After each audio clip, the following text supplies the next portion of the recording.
For this video, I'm going to take you on a tour of the Monumental Movieland Hotel located in Orlando, Florida, and give you my bottom line on whether you can stay here or not.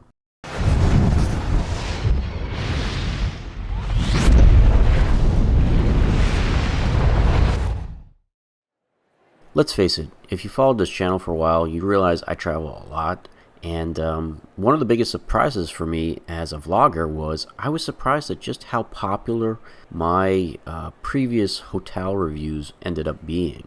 Over time, I've realized that a lot of hotels have a tendency to post old photos from like 15-20 years ago when the hotel was brand new on their websites, and that's how they get people to book at certain hotels. But a lot of times when you get to the location, you realize that the place is run down and tired, and those photos that you booked the trip on weren't representative of how the place currently looks. So I now can understand how helpful these videos can be, because I was in the Monumental Movieland Hotel that I'm filming today like last week. So this is what the hotel looks like. This is what the exterior looks like. This is what the hotel rooms currently look like. You can see it in motion, and it's not a photo from like 20 years ago.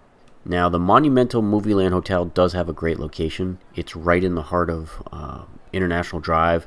It's directly across the street from the more expensive Universal's Endless Summer Resort. There's also a crosswalk where you can actually, press the pedestrian button and, cross safely to the Endless Summer if you want to walk across over there. And you're not far away from some of the International Drive attractions. The Titanic Exhibition Museum is right down the street.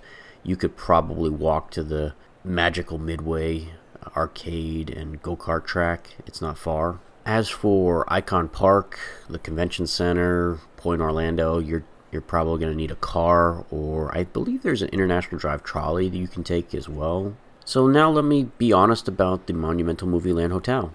The hotel rooms were clean. This is one of the consistently cheapest hotel options in Orlando, especially on International Drive. And the rooms were clean and modern, and you can tell they've been renovated. They made some pretty unusual choices, like the beds are sitting on the floor.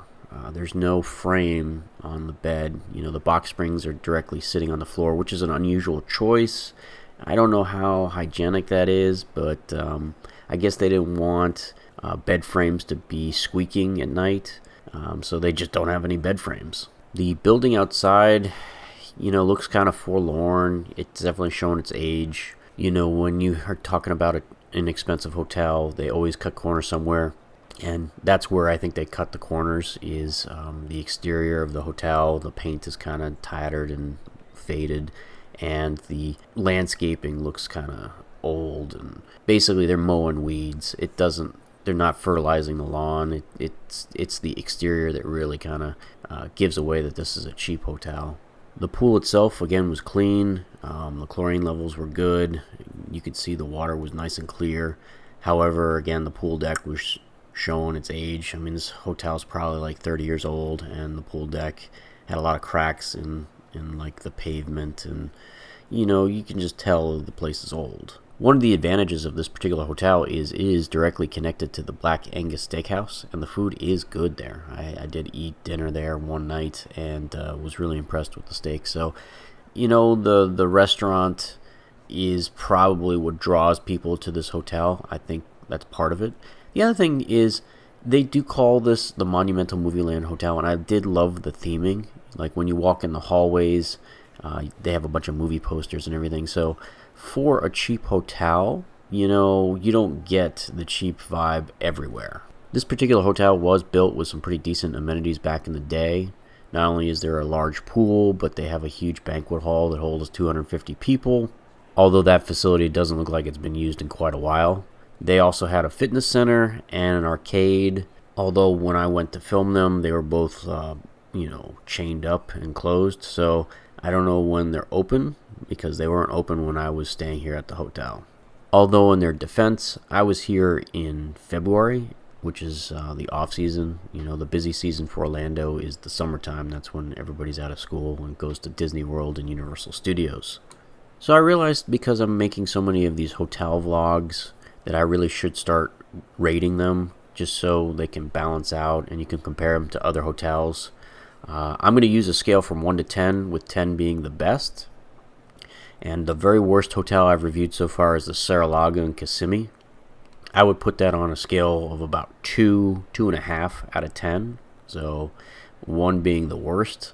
I would place the Monumental Movieland probably at a 4 or a 5. It's just in the middle of the pack. It's a great option when it comes to economy hotels.